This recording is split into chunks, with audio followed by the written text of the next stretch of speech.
Hi there, welcome to Writing Week and welcome to all of our nurses. Today is a session just for you and we're going to be focusing on a brand new writing task for nursing. And just want to start off by saying welcome to everybody joining live on Facebook and YouTube. It's amazing. We've already got over 300 candidates with us. And I'm seeing in the comments we've got people joining us from all over the world. So it's really amazing to have you with us today. And I'm looking forward to this session with you all about nursing. So all week we have dedicated live sessions for each of our OET professions. So if today's session doesn't match your profession, check out the date on the screen now. We've still got a couple of live sessions coming up. And if you missed your session, if you were one of the professions that we covered on Monday or Tuesday, then those videos are live on the OET YouTube channel for you to watch as well. But now you're here, I hope you're going to stay because there will be tips that I share today that you can apply to your profession as well. So even though we're focusing on nursing today, there will be things that you can apply to any of the OET professions. And the idea is that these sessions are going to be interactive. I want to see your opinions, read your comments as we go along. So please do make use of the chat box on your social media channel. But I'm also going to ask you to regularly vote in some poll questions. And we're going to practice using this feature now. So if you have a second device handy, you might want to use that. Or if you're working on a laptop or computer, open up a new tab on your current browser so you can easily move between the live stream and the polling software, which is called menti.com. We're going to post into the chat box now the first question. It's a nice, simple question for you to answer, and it is, have you written a letter for the new set of OET case notes? You can see the question on the screen now. So you can click on the link from the chat box, either in Facebook or in YouTube. The link is there for both of them. And let me know whether you have written a letter for the new set of case notes that was available once you registered for this session. So I can see at the moment, the majority have said no, that they haven't, a few saying yes, that they have. You're also welcome to add your answer into the chat. I can see those comments coming through as well. So if it's easier for you just to answer the question in the chat, then that's fine as well. And I can see quite a few of you are doing that. Quite a few, 50-50 it seems on chat, saying yes and no. On the screen in the poll, we've got more, 2/3 saying no, they haven't written the letter yet, and yes is in a third of those. So that's fine. This session is going to go through those case notes, and then you'll have a chance to write the letter afterwards. We'll be sharing the case notes with you very shortly. All right, so the second question I want to ask you, another poll question, is when are you taking OET? And again, the link is going to come up in the chat now. So click on the link if you want to answer that question. Or if you're still in menti.com, it will have refreshed. You'll be able to see the question there as well.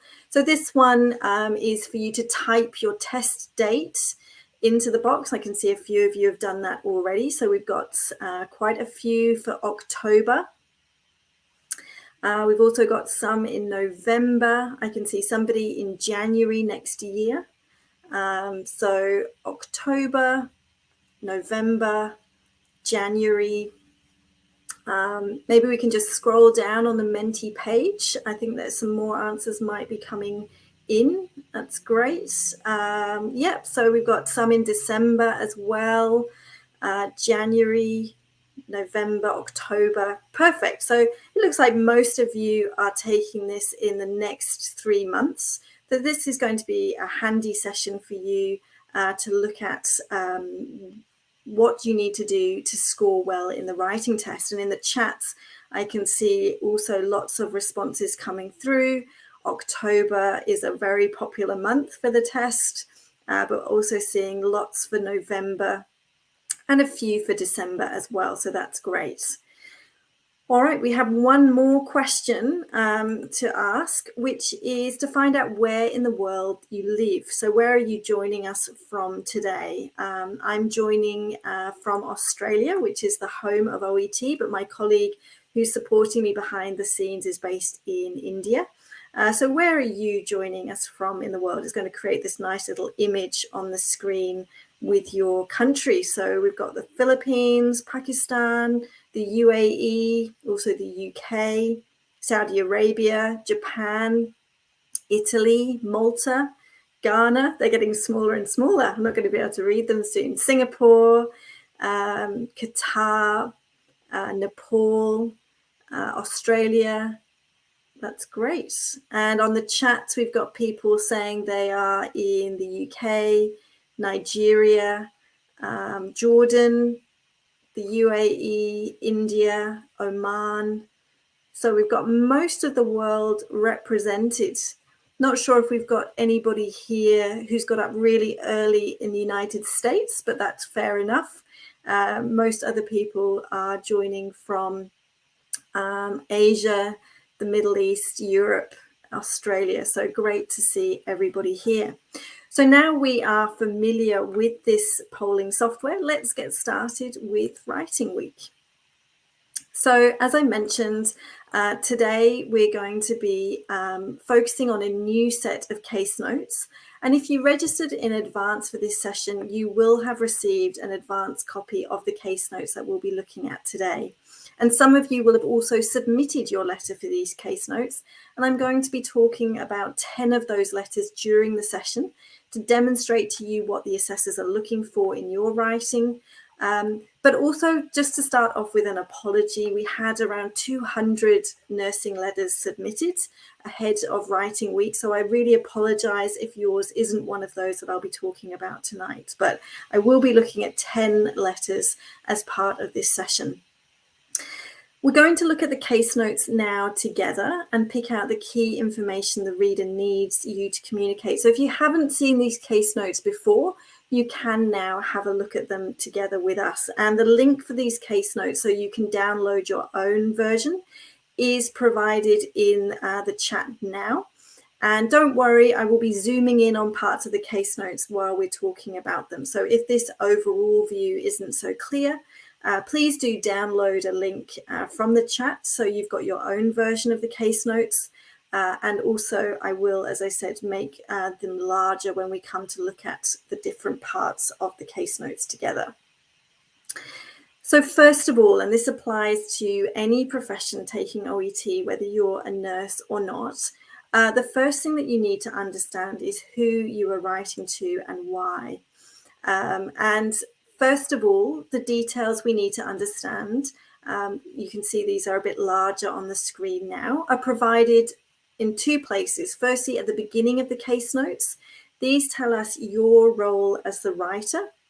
And in this case, you are one of the nurses who has been caring for the patient during his recent hospitalization following a fall. And we can see the patient's name, which is George Gale, Mr. George Gale, and his date of birth and age underneath there. Now, next, we need to understand what we are writing to the person about and who exactly we are writing to them about. So I'm going to ask you to look at the information in the writing task, which you can see nice and big on the screen now.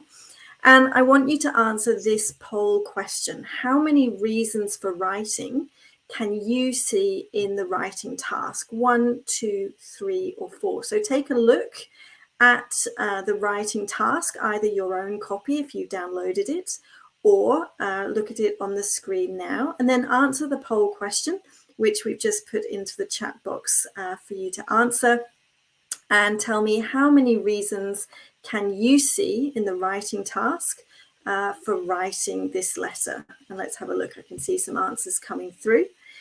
We've got a mix of answers popping up for all of those options.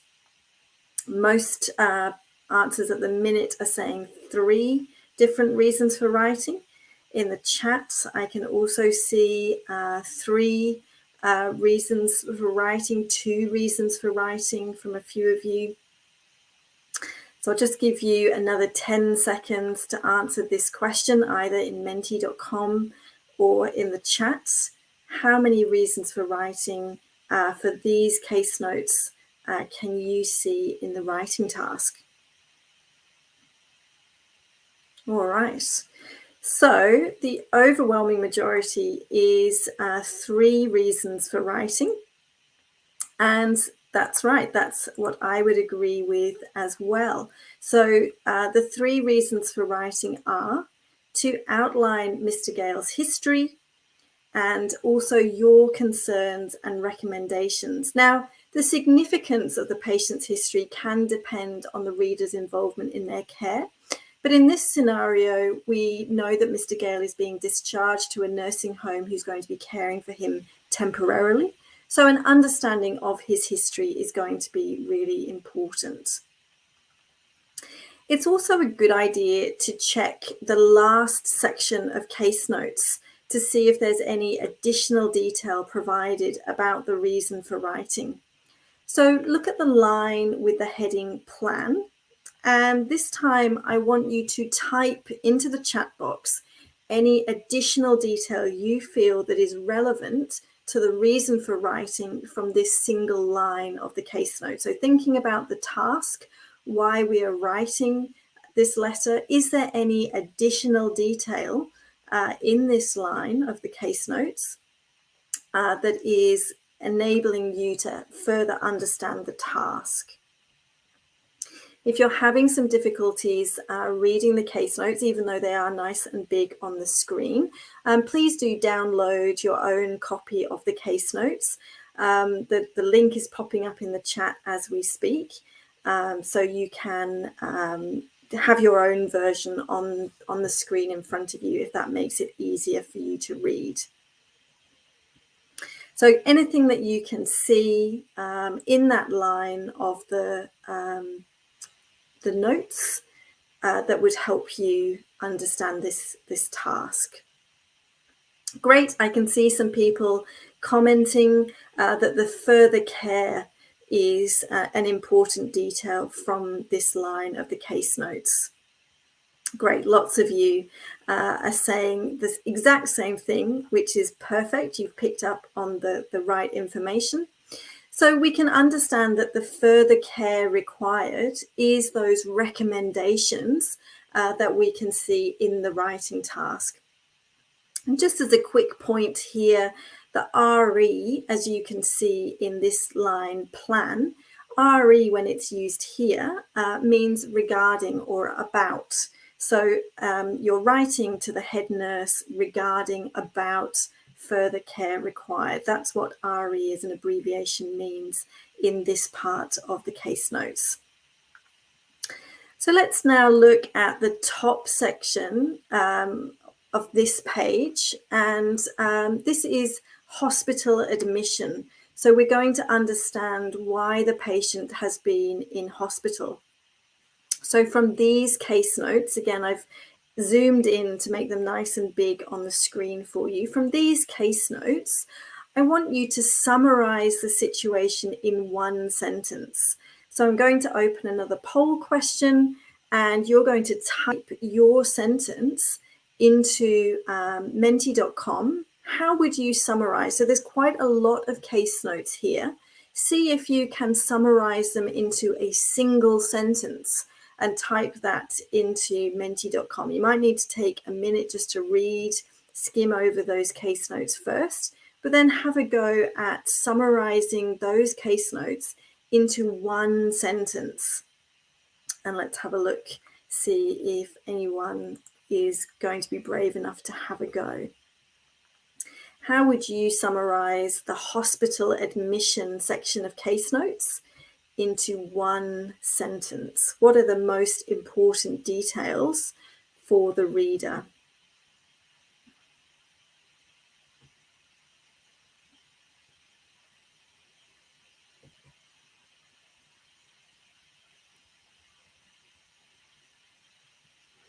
So remember, we're writing a letter to the manager of the nursing home who's going to be providing care. What of these details for hospital admission would this reader find relevant? How would you summarize the main reason that the hospital admission took place? All right, so we're just focusing on the section of case notes you can see on the screen right now, which is the hospital admission. Yes, Abdulafil is saying was diagnosed with a urinary tract infection. Very good. Mahesh, patient had a history of fall at home. Later, he was admitted to the hospital. That's a good option. Somya, the patient was admitted to hospital following a fall at home. That's great. We can see on the screen in menti.com presented with confusion, disorientated, and fever. Mr. Gale presented with disorientation and fever following a fall. That's good. Hanan in the chat, he was admitted due to falling down. He was conscious and oriented. Sini, Mr. Gale was admitted on 10th of May with complaints of disorientation, fever, and confusion. That's great. If we scroll down a little bit on menti.com, I think there's a few more answers coming through. That's great. So, yeah, Mr. X was admitted following a fall at home and diagnosed with a urinary tract infection. Patient had a fall on 9 May due to possible UTI. The patient was admitted due to a fall. Excellent. So thank you for everybody for having a go at summarizing. It's quite a hard skill, isn't it, to summarize things into a single sentence. But I would agree that the main summary of these case notes is that the patient fell and was admitted to hospital with confusion and disorientation, which was possibly caused by a UTI. So those are the main details that we can summarize from this situation.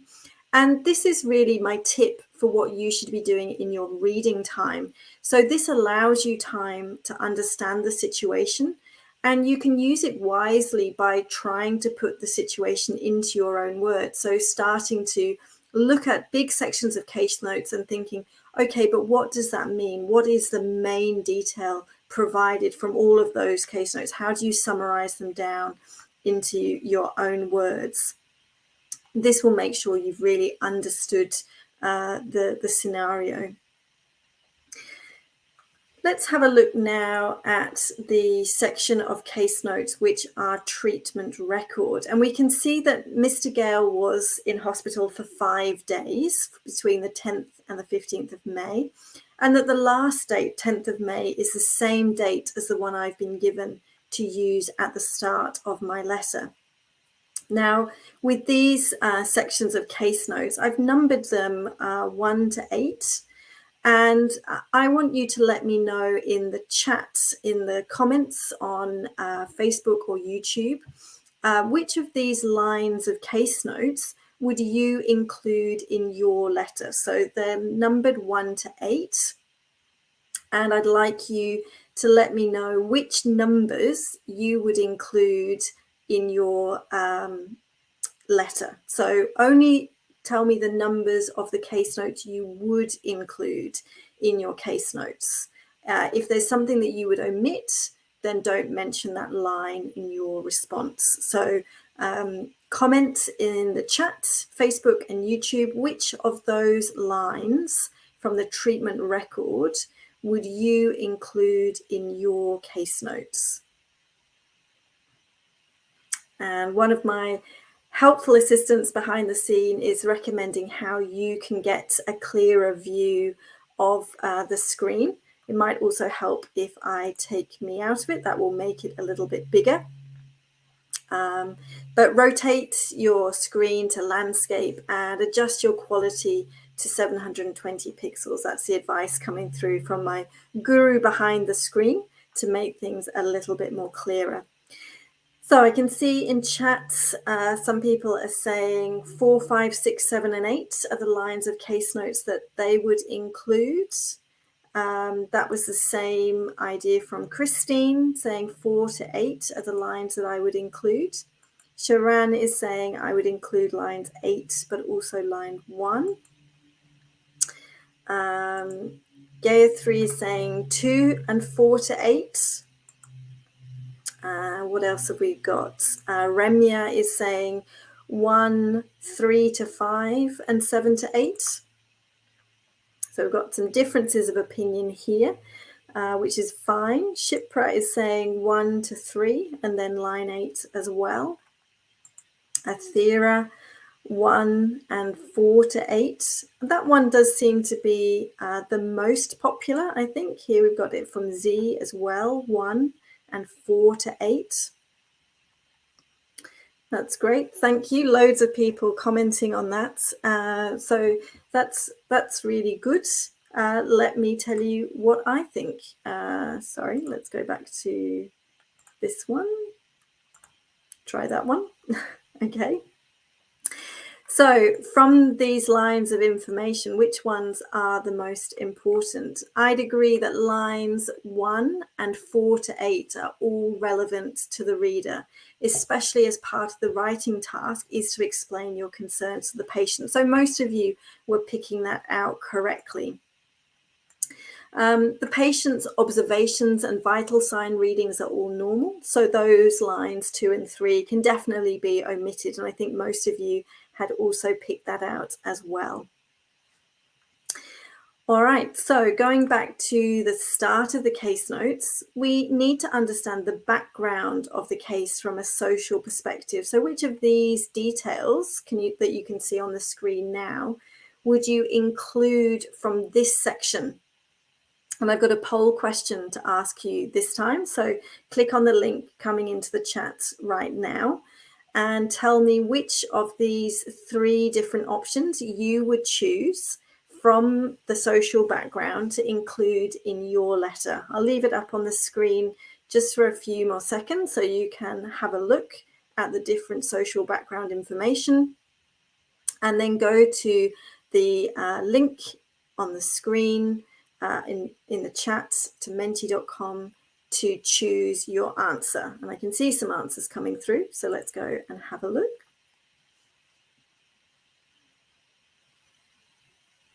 The little balls are flying over to show the responses that people are choosing. At the moment, most answers are going for the second option, which is that the patient is a widower, he is independent, but also a social drinker and smokes. What do you think? Abdullah Feel in chat is saying lives alone and is on level 2 in his own flat. Ruth in the chat is saying a widower, no family close by, living alone. Hey Man is saying retired retail manager, lives alone, independent with his ADL, social drinker and smoker. There's certainly a lot of bubbles congregating around the second option in the poll, I can see. Then the second most popular answer is the first option, and the third option is currently least popular. So I'll just give you 10 more seconds if you'd like to choose an answer, and then I will give you my thoughts on it. All right. So from this set of case notes from the social background, actually the third option, which was just that the patient is a widower and lives alone in his own flat, are the really specific, immediate details that link to the reason for writing. The other details perhaps are not wrong, but including more than these 2 specific details might cause you to leave out other more essential details from other sections of the case notes. So make sure when you're considering which information to include, you always look back to the writing task. Some of these details could be interesting, or you personally might find them important, but remember, it all has to relate back to the reason for writing from the writing task. All right, so we just have a couple of other sections of the case notes to look at. This section of case notes is the patient's medical history and medications. Have a look at these two sections which have come up on the screen now. Let me know if you think anything can be omitted. So type something into the chat box if you think you could omit it. So look at the medical history on the screen, look at the medications.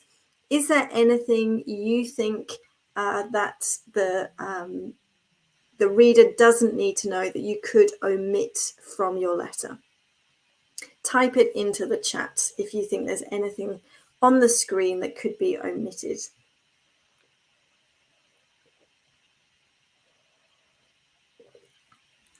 Ruth is saying the information from 2003 could be omitted.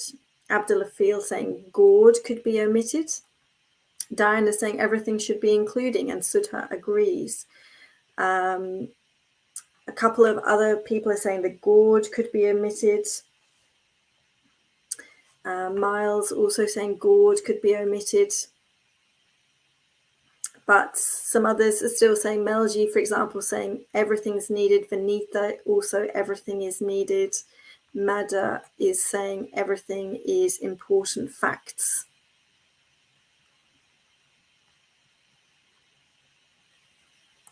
Great. So there's a split opinion here. Some of you are saying the Gord detail could be omitted, but then others of you, the other split is saying everything should be included. So in my opinion, I would say that the Gord could be omitted. It was a single episode of Gord and it was self-treated. There's been no reoccurrence in the last several years. But the other details are all important and should be included so that to make sure that he takes his medication and that he requires monitoring for the other two. So those are important details. That just leaves us with the final section of case notes that we haven't looked at yet, which is the presenting and complaint. And hopefully you agree that this line is definitely relevant to the reader. So on the screen now, or just after I've left that tip up for a second, that when details are important to the reader, you make sure you include them in full.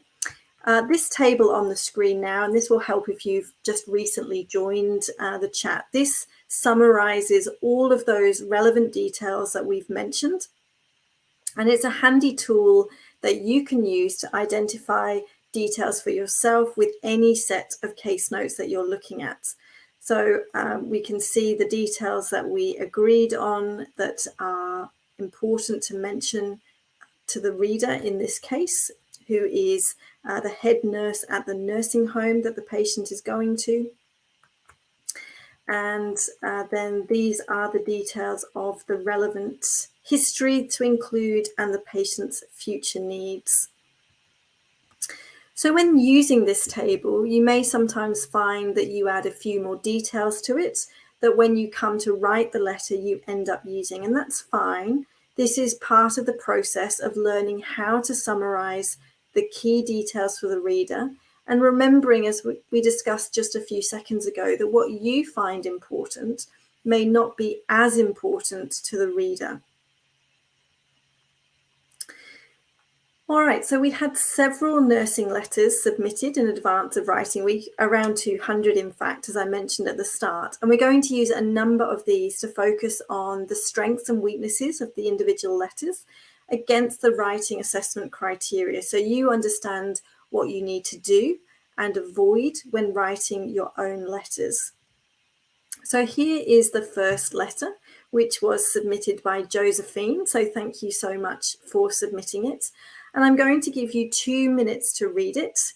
And if you haven't seen the case notes before today, try to put yourself in the reader's shoes and then comment in the chat box to say if you feel well informed by the end of this letter, or you are left with some questions. So take a couple of minutes to have a look over the letter, to read the letter that Josephine has written, and then let me know in the chat if you feel well informed as the reader, or you're left with some questions at the end of the session.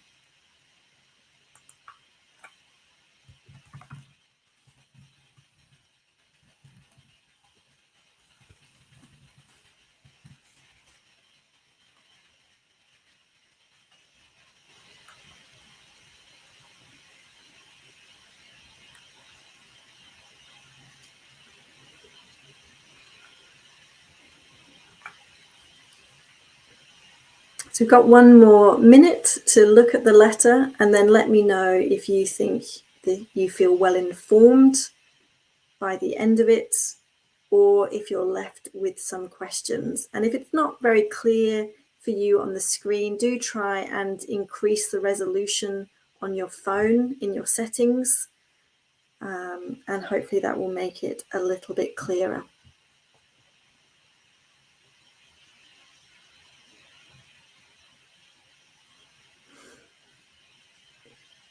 Great, so we've got some responses coming through. Madhu is saying well informed. Hanan also saying well informed.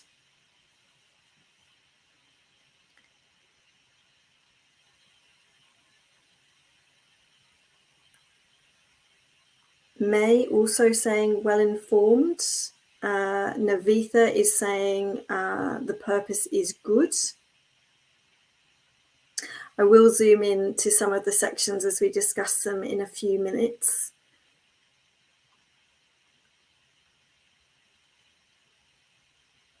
Surush is saying yes, well understood as a reader.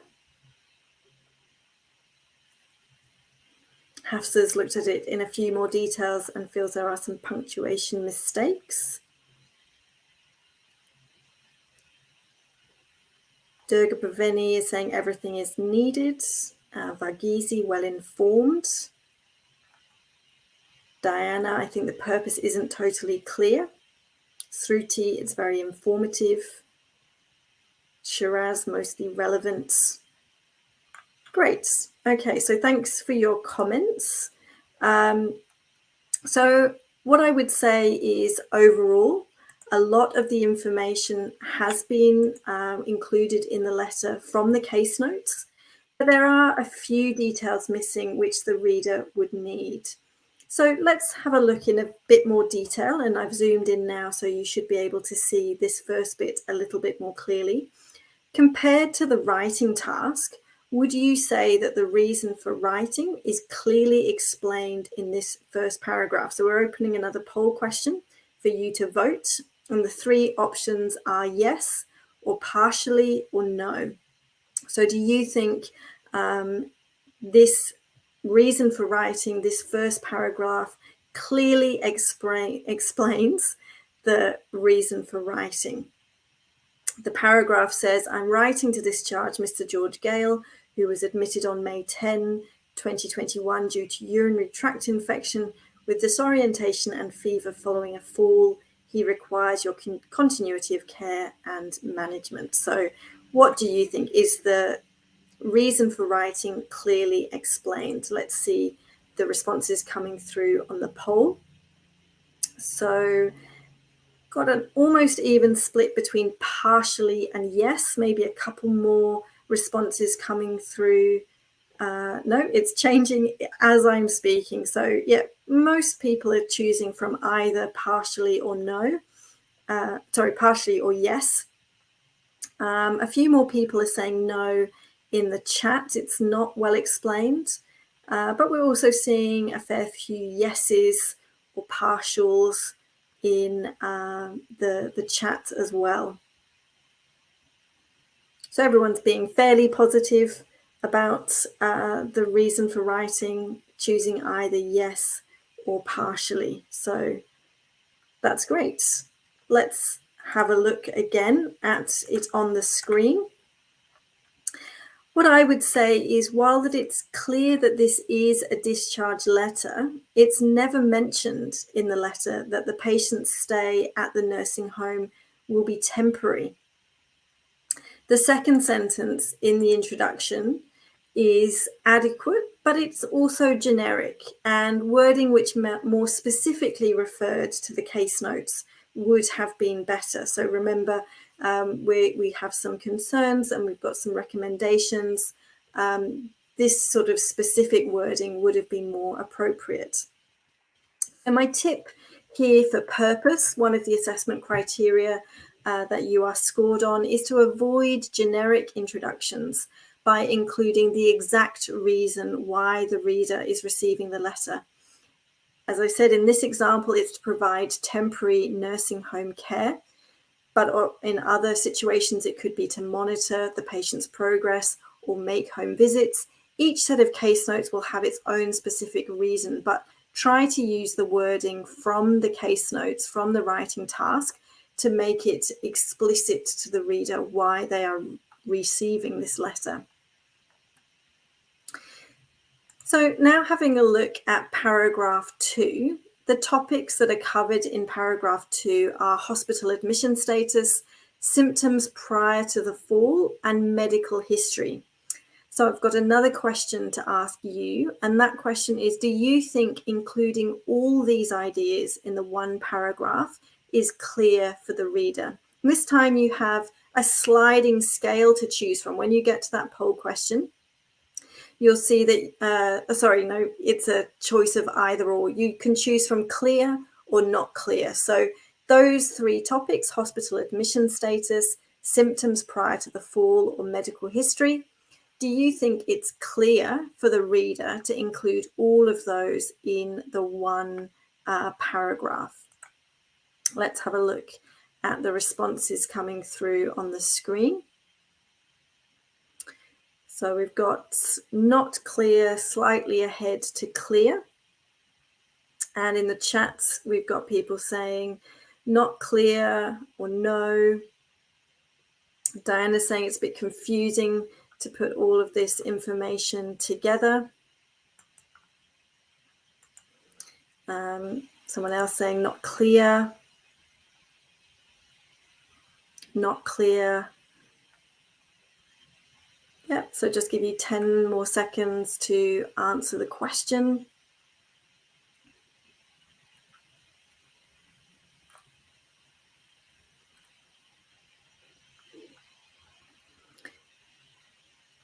Yeah, not clear. And overall in the poll, we've got 52 saying not clear compared to 13. And I would definitely agree, this paragraph would benefit from a rethink. The first sentence is repetitive of paragraph 1. Then we have some unnecessary detail about the patient's vital status. And the information about the symptoms the patient experienced prior to their fall and the medical history is useful, but it should also be covered separately. Paragraph 3 similarly covers a range of topics. So my advice for this part of the case notes is that for organization and layout, you need to organize the case notes into single themes or topics for the reader. This is going to make it much clearer for them to find the information that they need. It should be possible, if you've done this well, to give each paragraph a title. It's not something that you're going to do in the test, but if you were to look at the paragraph, you should be able to go, this is a paragraph about, and give it a title, and it should be clear. And it's something you can check in any time you have left before the end of the writing time, and make any necessary edits if you need to. Let's have a look at one sentence in particular. It's the sentence that's highlighted on the screen now, and I'll read it aloud for you. However, he is performing his daily living activities independently. And this comes from paragraph 3. And I want to know your opinion on whether this sentence is accurate for this situation. So the link is popping up in the chat now. Do you think this situation this sentence is accurate for the situation? This is the question that you have a sliding scale for, so you can choose between accurate on one end or not accurate at the other end, or drag the scale somewhere in between. Do you think, however, he is performing his daily living activities independently, which is coming from paragraph 3 and relates to the patient's background? Do you think this is an accurate sentence for the situation? So those of you who voted already in the poll are definitely closer to the not accurate range of the scale. And in chat, we've got most people saying no as well, not accurate.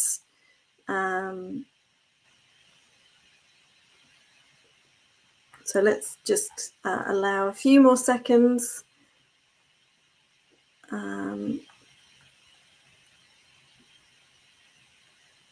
Someone suggesting, Melgi suggesting it could have been written where mobility is mentioned, so this isn't perhaps the best place for it. It's a good suggestion.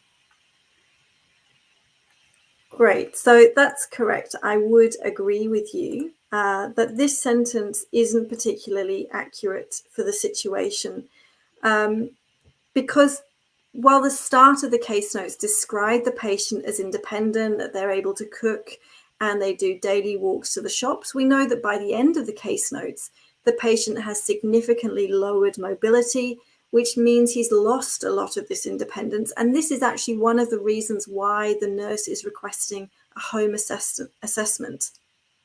So this isn't well communicated in the sentence, especially because the mobility issues aren't really specified, just the encouragement to perform 30 minutes of physical activity every day in the letter. So the tip here, and this is a tip for content, is that you need to keep checking the case notes while you are writing to make sure you're providing an accurate representation of them.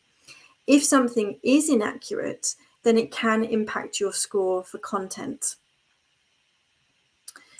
So overall, I would say this letter is well laid out. It has appropriate opening and closing sentences, and it is fairly well written. There aren't that many language errors or spelling and punctuation errors. Those things are generally accurate. But this candidate should work on better selecting which information to omit from the case notes, and then organizing these details into clear sections for the readers. Let's move on to look at letter number 2. And this letter, thank you to Smith and Mole for submitting it, is another example of a response to the case notes. And again, I'm going to give you a couple of minutes to read the letter and then comment in the chat box about whether you think this letter successfully explained the reason for writing. So take a couple of minutes just to skim through the details of this letter, and then let me know in the chat whether you think this letter successfully explains the reason for writing.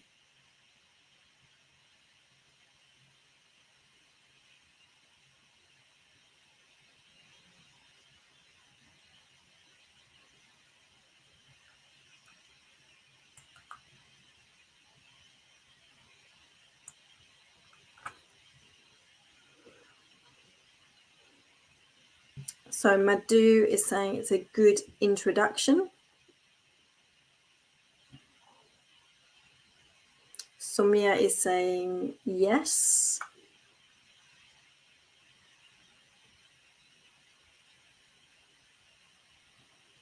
Just give you one more minute to have a look on the screen.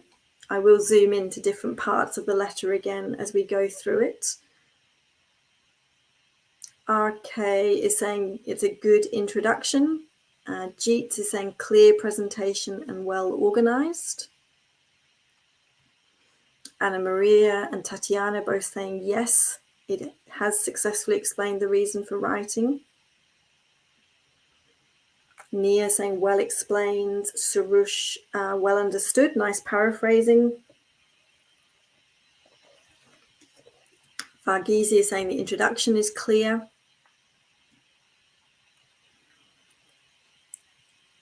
Tintu, Sril Lakshmi and Remya all saying yes, good. Richelle as well. Okay, just a few more seconds.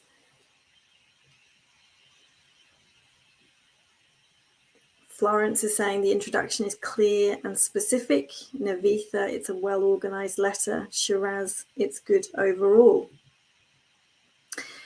Great. So I would agree. I would say that this letter does a much better job of providing the reader with a clear reason for writing at the start. So by including key details that the reader is accepting care of Mr. Gale and that this is temporary. The sentence at the end of the letter is nicely written, but it doesn't add anything useful to the reader as the terms are quite vague. Necessary management and optimum level of self-care. These don't particularly mean anything to the reader that they can do anything with. So this would have been a better position to mention the need for an independent living home assessment, which was omitted from this letter. So be careful about including vague language, even if it's at the end of your letter. All right, so I'm going to zoom in to look at paragraphs 3 to 5. And I want you to think about how Smith and Moll has summarized the case notes. And I want you to answer this poll question for me. Do you think they have been summarized well or summarized poorly? And the link to that poll question is on the screen now in the chat. What do you think about these 3 paragraphs? Do you think they have summarized the case notes well, or they have summarized them poorly? So early responses coming through in the poll are that it's a good summary. What do you think? Do you think this is a good summary?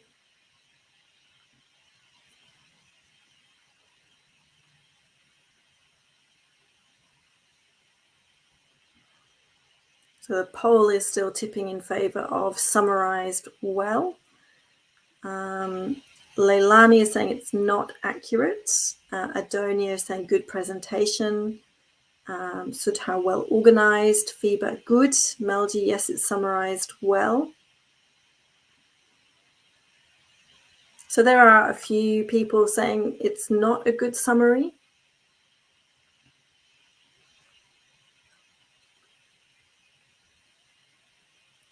But the majority are suggesting this is a good example of a summary. So just give you 10 more seconds if you're trying to answer that question.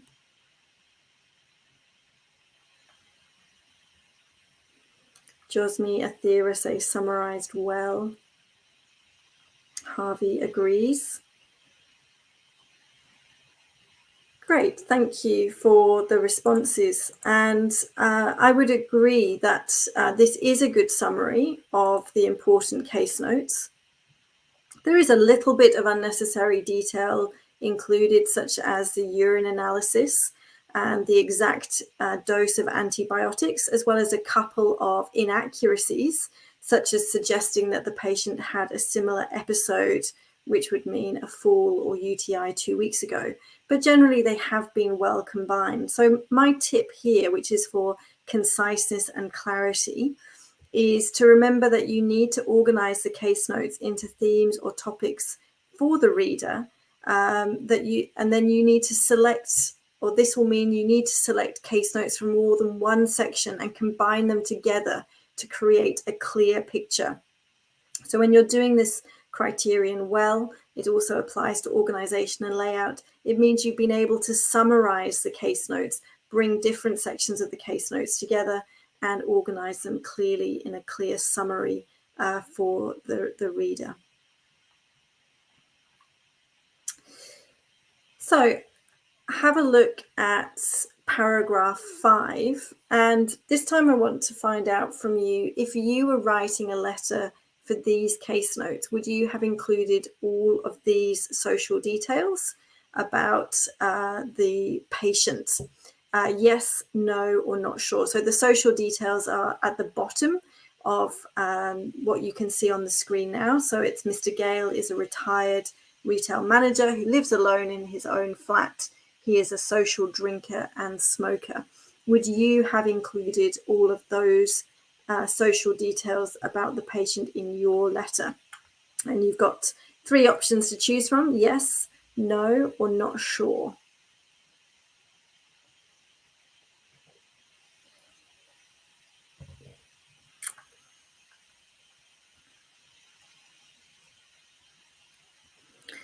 So on the poll, we've got 28 saying no at the moment. No coming through in chat as well. Sudha saying widower and lives alone is sufficient.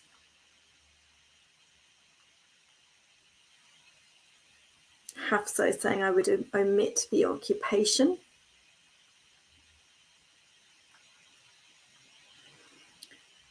Some more saying yes, I would, and there's some saying yes, they would include all those details in the poll as well.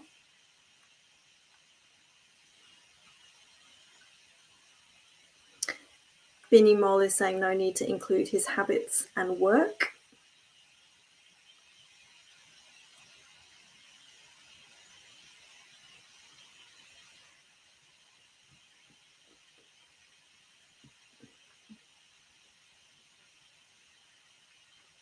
All right, so the majority of you on the poll at least were saying no. I think the chat was a little bit more evenly split.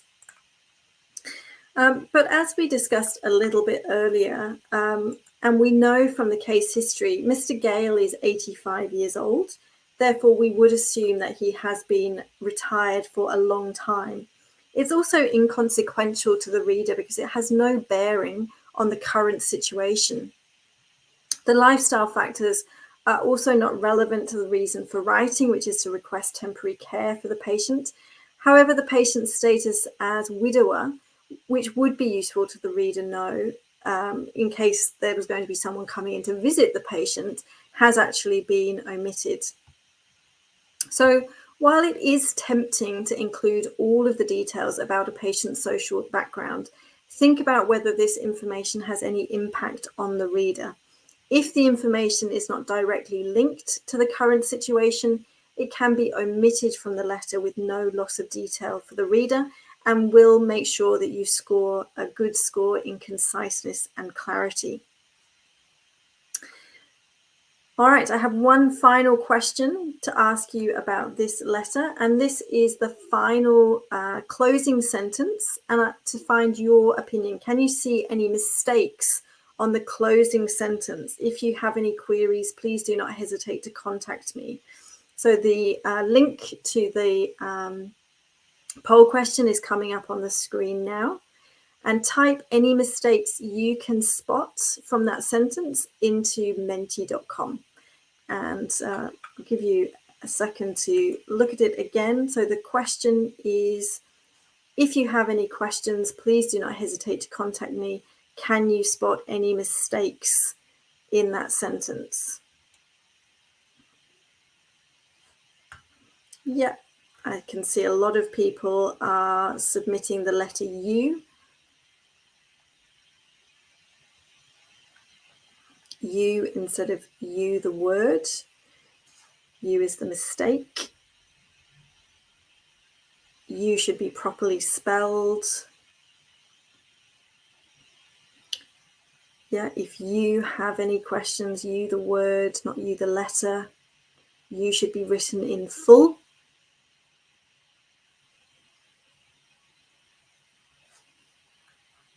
Great. It was pretty easy to spot, and you found exactly what I was hoping you would, and that is that spelling of you as a single letter rather than the word.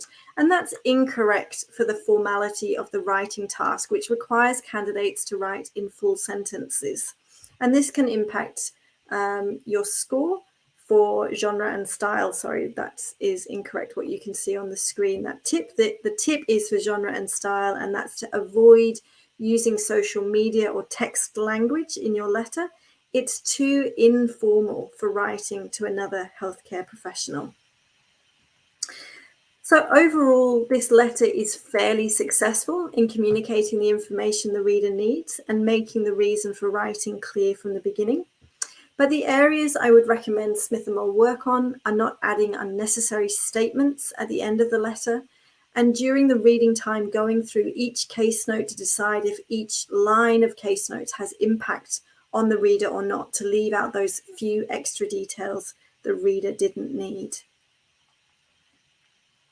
All right, letter number 3 is coming up next, and this letter was submitted by Aswani. So thank you to Aswani for submitting the letter.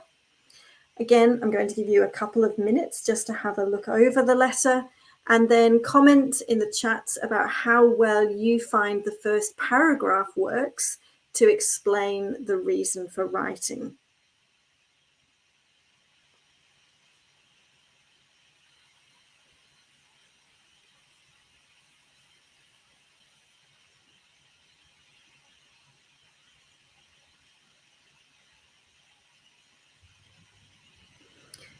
How do you find the first paragraph in this third example of a letter for how it explains the reason for writing? Sorry, popping back.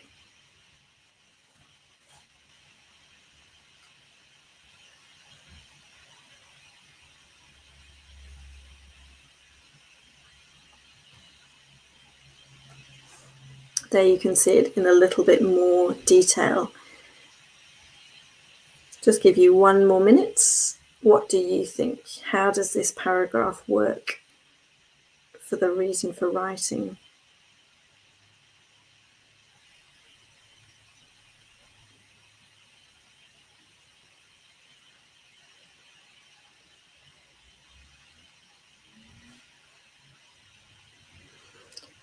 So we've got Betty saying the purpose isn't clear. Tasha, unnecessary information included.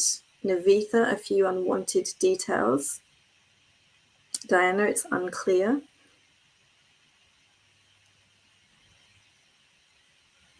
Phoebe, the introduction can be improved.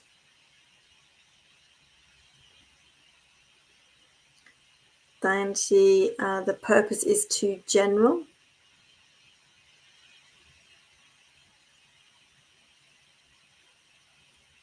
Asa, some irrelevant information was included.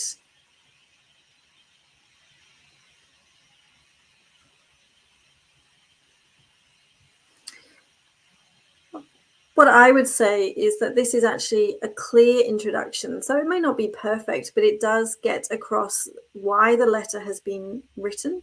And the verb introduce here is appropriate for the scenario, as well as the connection with the need for temporary care to the patient living alone. That's actually a helpful connection to make as to why this patient requires temporary care in the first place. So although this may not be the way that you would have written the introduction, I would say that this is perfectly fine and that this is a clear introduction for the reader as to why the letter is being written. So having a look at paragraph 2, this time I'm going to ask you a poll question. Do you think sufficient details have been provided about the events prior to the patient's admission? The link to the poll is coming up in the chat now.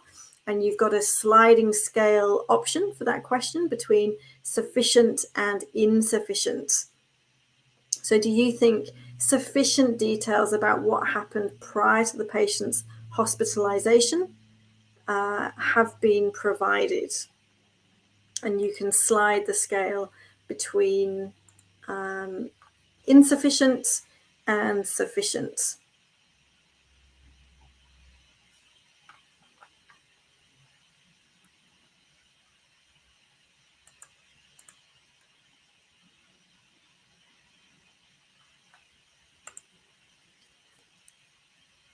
So we've got answers coming through on the poll, hovering kind of a quarter of the way between insufficient and sufficient.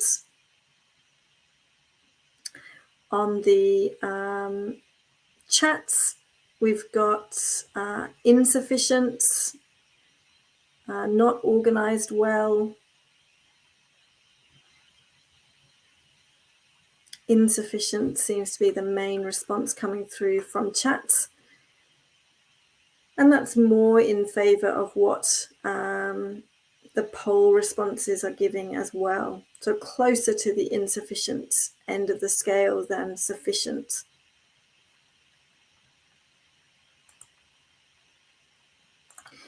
So what I would say about this paragraph is, while the summary seems effective for the reader, it's quite well written, there are a few important details which have been omitted, which the reader wouldn't be aware of, obviously, because they've been left out. But it would leave them with some questions about the causes of the fall.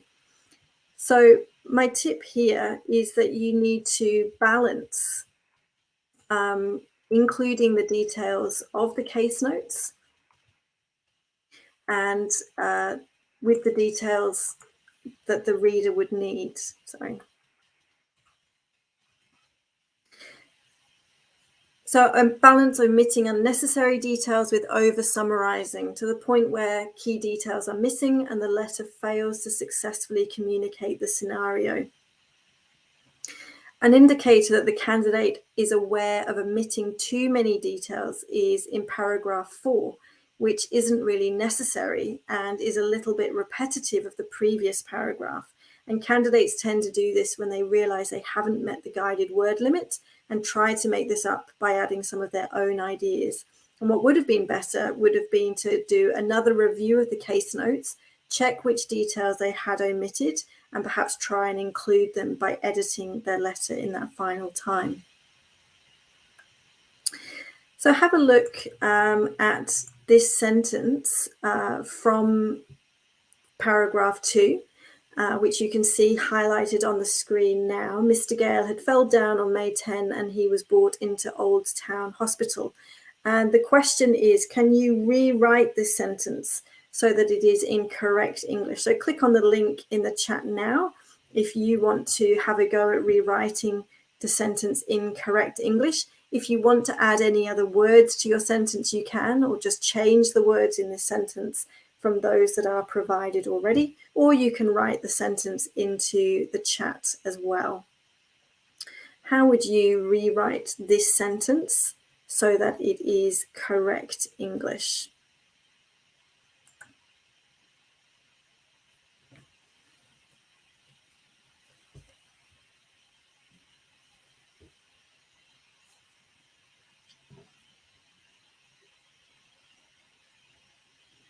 So a couple of people picking out that fell down is incorrect. It should just have been fell.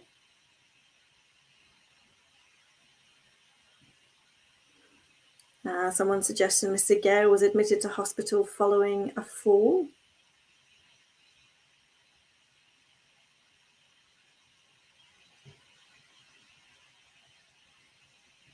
He had a fall. Mr. Gale was hospitalised due to the fall on 10 May. On May 10, Mr. Gale had fall and was brought into Old Town Hospital.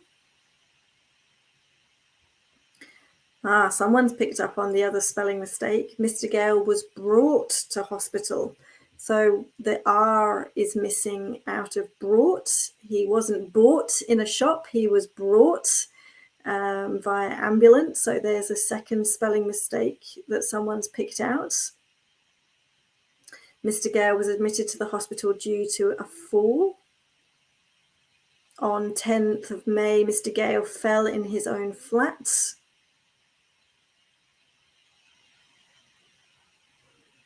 Mr. Gale was sent to hospital following a fall.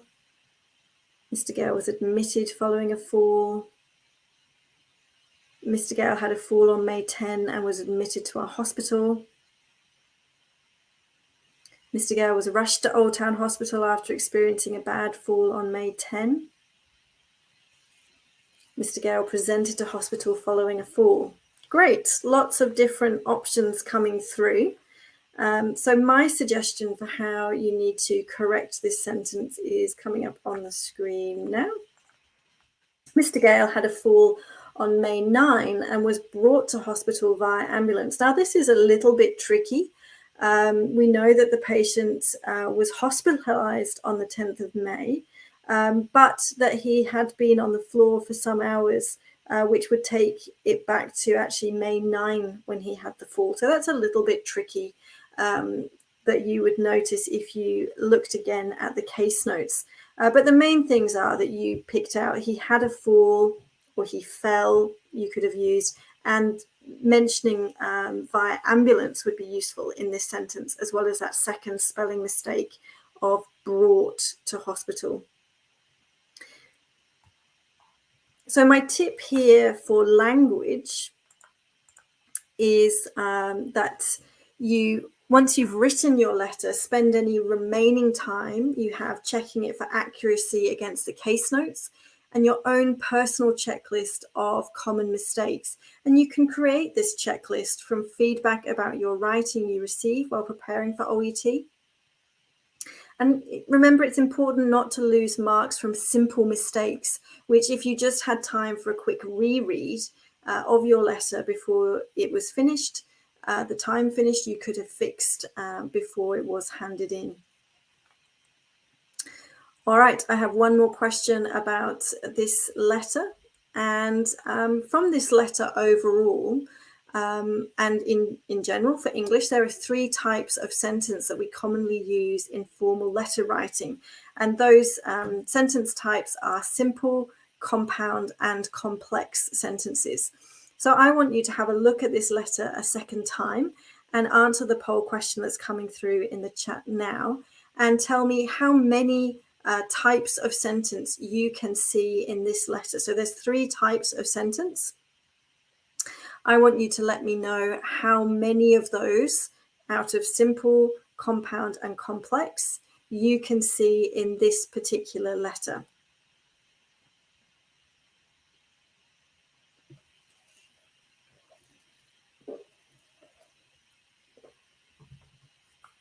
Let's have a look at the poll options coming through now. So some people are saying they can see 2 types of sentence in the letter. Some are saying 3 types of sentence.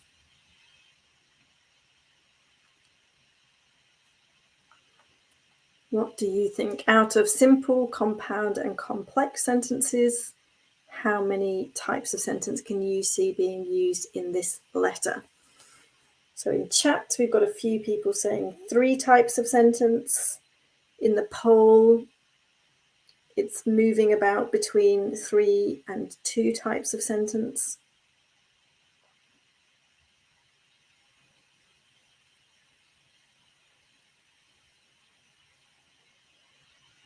Melody is saying simple and compound sentences. Okay, just 10 more seconds to answer the question. How many types of sentence can you see? Most of you seem to be splitting between 3 types of sentence or 2 types of sentence. Gayatri saying complex and compound. All right, so actually this letter does include all 3 types of sentence. I'm going to show you an example of each one on the screen now. So here is an example of a simple sentence. Simple sentences contain one main idea using one verb and a subject. Compound sentences, like this one nearer the start of the letter, combine 2 ideas with conjunctions like and or but or because. Complex sentences, which is the very first sentence, also combine 2 ideas, but one is considered the main idea and the other is considered what's called the subordinate idea. And that subordinate idea provides more details using connectors such as although, despite, however, which, or who, as we can see in this example sentence. So my tip for conciseness and clarity here is to successfully summarize the case notes in your letter. You will need to use a variety of sentence types. So look over a letter you have written recently and identify which type of sentence you have used. And if you're not using the full variety, it could mean you need to work on this to help you write the details as efficiently and accurately as possible. So overall, the purpose of this letter has been done well, and the language is appropriately formal for the reader. But the main area Aswani needs to work on is not over-summarizing the case notes and improving the accuracy of their English to avoid strain for the reader. We're going to look at one last letter in detail, and then I've got 6 more letters after this that we're going to look at much more briefly. But this last letter was submitted by Nikat, so thank you to you for submitting it. Again, just give you a couple of minutes to have a read through of this letter, and then tell me in the chat box if you think this is a strong or weak letter for this set of case notes. So all of these letters that we've seen so far have been different. What do you think about this letter compared to the other letters that we've seen so far? About whether you think this is a strong example or a weak example against the writing task that we've been looking at in these case notes.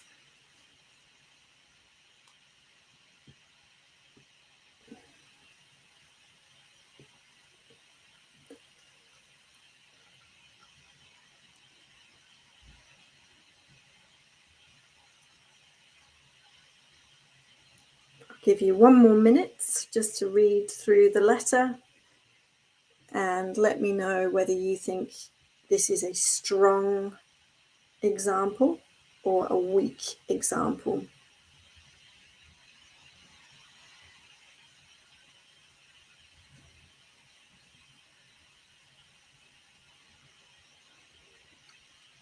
So Jeet is suggesting it's not well organized.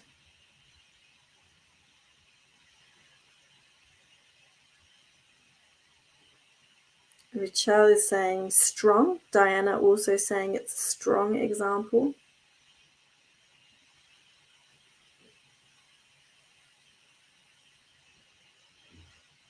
Manix is saying, for the other hand, it's weak. Heyman is saying it's over the word count. There's too much information about hospitalization. Tamina is saying it's weak. RS, too much unnecessary detail. Page, it's too long. Quelline is saying too wordy. Z is saying it's strong. So some mixed opinions coming through. Shazad, too many irrelevant details. Nia, it's weak. Tatiana, it's good. Jenny is saying paragraph 2 is a bit overwhelming. Fariba, it's too long. Gayatri, it's good. Hawa, too long.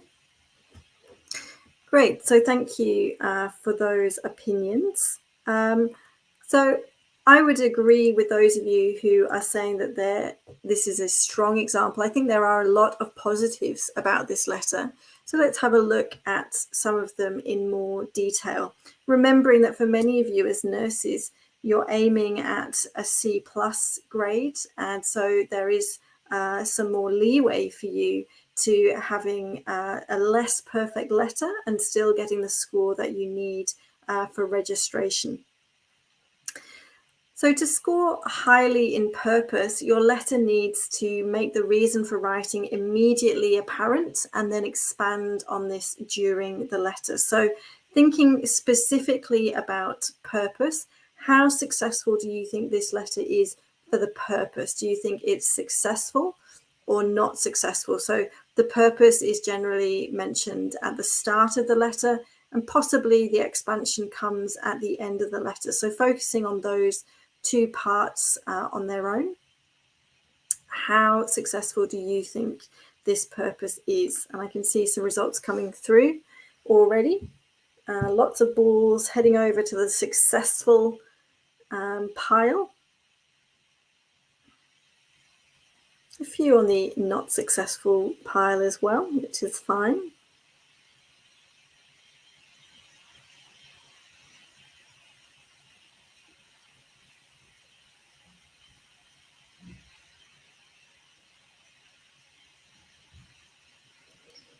Sam is saying the purpose is clear. Gayatri, the purpose is clear. Sheena, it's good. Divya, successful.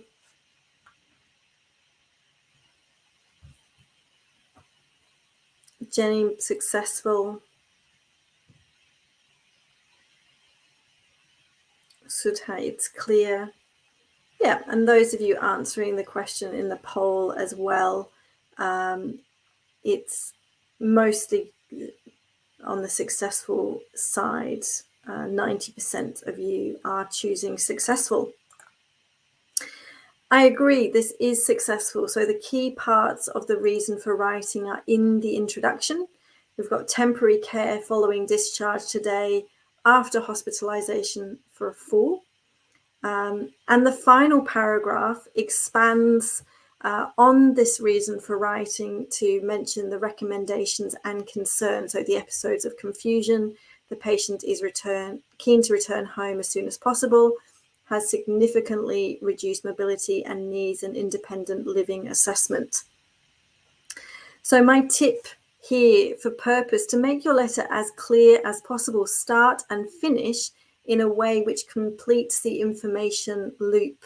So start with the overall picture and then return to this in more detail at the end of your letter.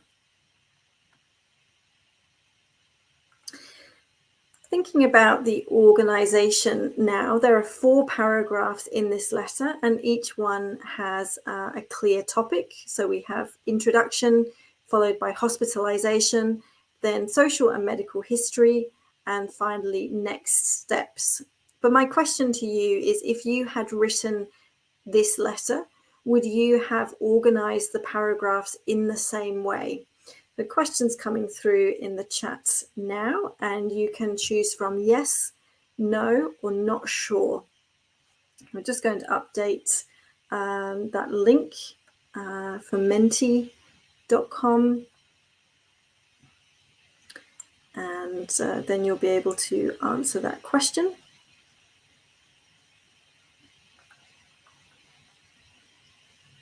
I think actually, sorry, my colleague has dropped out. So let me share the screen. I can share the poll question. 1 second. I can share it here. Cool. So just give me a second. I think my colleague's having a few internet issues, but just you can comment in the chat just while we're getting it back. If you'd written this letter, would you have organised it in the same way? Let me find the screen for you.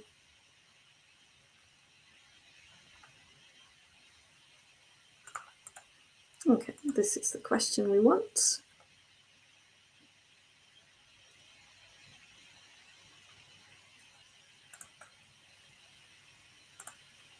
Would you have organised this in the same way? Right, sorry for that little blip.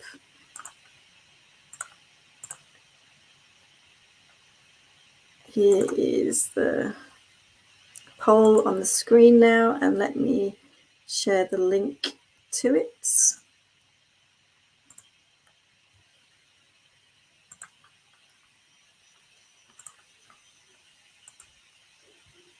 There we go. So would you have organised the case notes in the same way? Right, sorry, getting back there, I'm going to share to my screen again. Apologies. So let's see what's coming through on chats. So yes, would have organised the paragraphs in this way. That seems to be the main response coming through. Chizoba saying no, the medical history and social history should be a separate paragraph. But others saying yes, I would have shared in exactly the same way.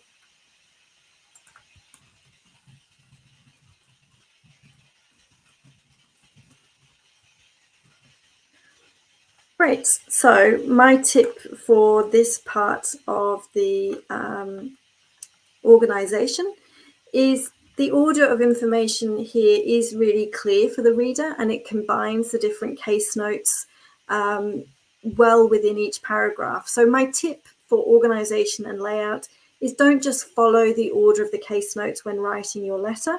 Think about which information the reader would want to know and in which order to satisfy the questions they have once they have read your introduction.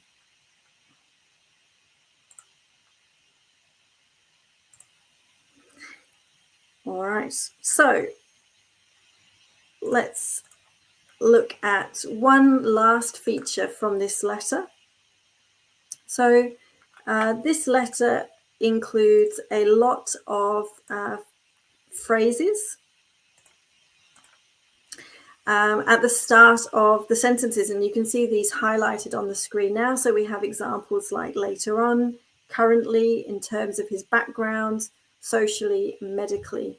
And I want to know if you think these phrases are helpful in adding extra clarity for the reader. And you can see the links popped up into the chat now. We're back under control. My colleague's been able to rejoin the session. So do you think these phrases add clarity for the reader, yes or no?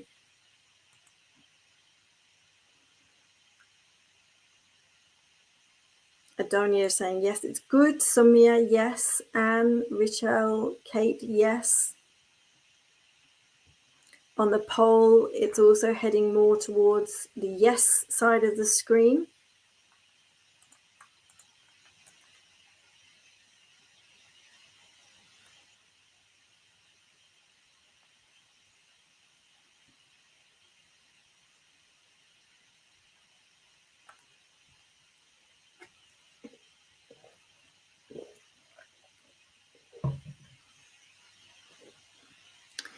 That's great. So most people are coming through with yes, they are helpful in adding clarity, both in the poll and in the chat. The best way to answer this question, I think, is to show you what the paragraphs would look like without these phrases in. What I would say is many of these phrases can actually be removed from this letter and still to have the same meaning. There's no loss of meaning for the reader. So things like if we'd omitted in terms of his background socially and just started paragraph 2, as you can see it on the screen, with Mr. Gale is a widower who lives alone and has no family members nearby. He has had osteoarthritis since 2003. If I'd removed both of those phrases from those sentences, I wouldn't have lost any details, but it would have meant that the reader would have less information to read. In a similar way, if I had started the last paragraph with "it would be appreciated if you could temporarily provide further care," removing "in view of the above," the reader hasn't lost any detail, but they have got less words to read.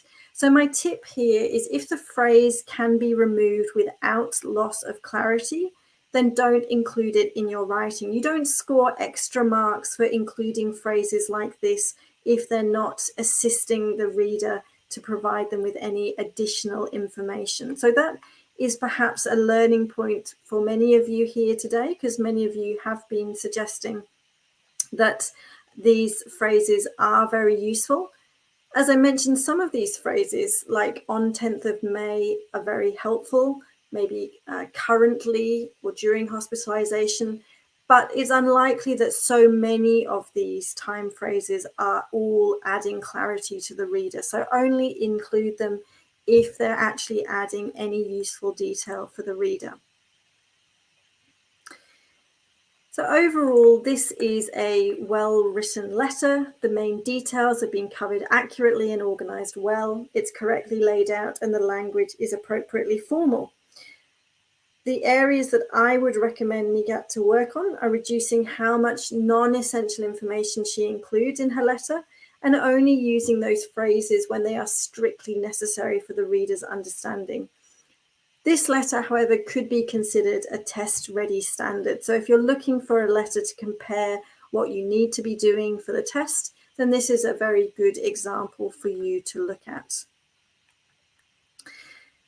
So we're coming towards the end of the session, but I've got 6 more letters that I want to show you very briefly, and just to pick out a strength or a weakness in each one to give you some final tips for things to do and to avoid. So this letter from Belgie is beautifully presented, but even though your handwriting isn't something that's going to be assessed, make sure it is legible for the assessor, and that's an important thing to remember. However, there are lots of what candidates often call template phrases in this letter, and they stand out here for being used inappropriately, such as in the first paragraph. The case notes mention the patient is being referred for temporary care, but this candidate has just used a very standard template phrase.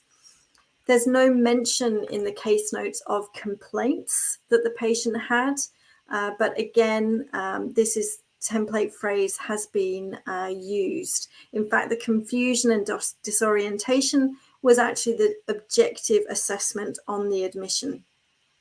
So be careful about these phrases, which when used inappropriately are easy to spot, and demonstrate you've not thought for yourself about the best way to present this information, but have relied instead on learned phrases.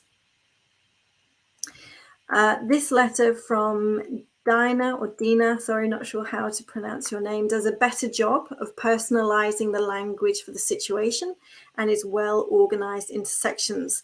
However, the final paragraph is not a good summary of the nurse's recommendations and concerns. Instead, the independent living assessment has been incorrectly changed to he needs to be monitored and assessed regularly. And the need for Mr. Gale to do 30 minutes of physical activity per day has been changed to recreation, which has quite a different meaning. So be careful not to change the meaning of the case notes when using your own words, because this results in loss of accuracy for the reader. This letter from Nadine starts off well with a clear purpose, but the letter has not been organized with the reader in mind and includes lots of unnecessary details, which would mean the reader would have to sift the letter herself to find the relevant facts. For medical events such as a fall, think about whether on point of discharge, details such as the patient was brushing his teeth when he fell or his vital signs on admission are still relevant now or should be omitted from the letter. Kehinder's letter also clearly explains the reason for writing, the recommendations and concerns, but it's poorly laid out with line spaces missing between different sections of the letter, making it difficult for the reader to follow. Potentially, the letter is split into 5 paragraphs, but even then, paragraph 3 is really long and it covers hospitalization, medical history, social history, medications, and vital sign readings, all in a jumbled mix. So keep in mind the point made earlier that each paragraph should follow a single topic or time period. Adiza's letter is much more clearly laid out, but it has managed to include a number of details not stated in the case notes or actually misrepresenting other case notes. So there's no mention, for example, of Mr. Gale being given antipyrexia to reduce his fever in the case notes, or that he should be observed for the symptoms that he experienced 2 weeks prior to the fall. There's also no requirement to include the patient's address in your letter. And this final letter from Marvelous is confidently written, and it often summarizes the case notes well, such as the way the UTI is linked to the recent fall in the first sentence. Some small improvements which could be made are similar to those mentioned in the other letters. So, for example, accurately representing the case notes, complaining of, for example, and not changing words which don't need changing. So, for example, changing dysuria, which was in the case notes, to painful micturition. And this article on clearly listing medications with their dosages might be helpful to read, although in this case, in this letter, the doses strictly don't need to be included in the letter. You might find the blog article on how to list medications a useful tip for other letters that you write which do need those dosages listed. So you can see that coming into the chat now. So that brings us to the end of today's session. If you are a nurse watching, I'd like you to add your opinion to one final question, which is to let us know whether you found today's session useful, to learn what you need to do to improve your writing from looking at these samples. You've got 3 options to choose from, which are yes, no, or not sure. So let us know using the link in the chat whether you found this a useful way to learn about the assessment criteria by looking at writing produced by other candidates. So that's great news that so far everybody's saying yes. That's really great news. Excuse me.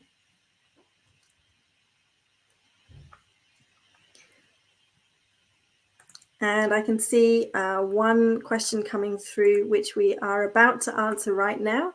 And that is that we're sharing the official sample letter for these case notes for you to compare with your own. So these resources are going to be available on the OET website next week. You'll find the case notes and the sample letter available to download from the website next week.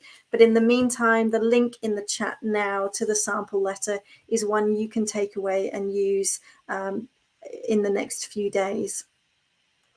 So thank you for listening to and participating in this session for Writing Week. In the meantime, if you are looking for more writing resources from OET, make sure you have bookmarked as a favorite or downloaded the OET Writing Guide, which is coming through in the chat now. And the other thing that we're going to add into the chat as a link is the picture you can see on the screen, the writing assessment criteria. These are what I was picking out as my top tips during the session. I was linking to each of the assessment criteria so you could understand how you could improve your writing for that specific criteria. If you haven't already tried writing a letter for these case notes, please have a go before you look at the sample letter, and consider making use of the table that I showed to you at the start of the session. So you can have a look back at this video that will be available to watch once we finish in a couple of minutes' time, and look at those headings from the table to help you plan your letter, write the letter, and then compare it with the sample letter. We're unable to accept any more sample letter submissions at this point, I'm afraid, but thank you so much to the 10 nurses that did submit a letter that we were using today. And we look forward to seeing you again soon. And if you weren't a nurse joining today, but you're going to join us for one of the other sessions coming up later this week, we'll look forward to those profession-specific sessions tomorrow and Friday. Thank you so much. And as I said, we'll see you soon.